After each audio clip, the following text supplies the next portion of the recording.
నా పేరు జానకిరామ్, మా దుంకూరు గ్రామం ఇచ్చాపురం మండలం. నేను దుంకూరు గ్రామం జడ్పీ స్కూల్ ఎస్ఎంసీ చైర్మన్ మాట్లాడుతున్నాను.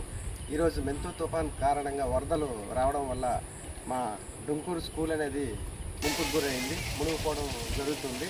ఎందుకనంటే దీనికి ప్రధాన కారణం ఏదైతే ఉందో ప్రహరీ వాళ్ళు, అది పూర్తిగా లేకపోవడం వల్ల మనకి వాటర్ అనేది స్కూల్ లోపలికి రావడం జరుగుతుంది. ఇది ప్రభుత్వం దృష్టిలో పెట్టుకొని మా స్కూల్కి న్యాయం చేయగలరని మేము కోరుతున్నాం. అదిగోండి ఆ పాయింట్, ఇది మన పాయింట్ అండి. అక్కడ నుండి అక్కడికి ప్రహరీ గోడ ఉంది. ఆ పాయింట్ నుండి ఇక్కడ వరకు ప్రహరీ గోడ లేకపోవడం మనకు లోపం. అందువల్లనే వాటర్ అనేది చాలా బీభత్సంగా వస్తుంది. ఇది యాక్చువల్లీ పిల్లల ప్లే గ్రౌండ్, ఇది కూడా మొత్తము డ్యామేజ్ అయ్యింది. కంపల్సరీ ప్రభుత్వం దృష్టిలో పెట్టుకొని మాకు న్యాయం చేస్తారని మేము కోరుతున్నాం.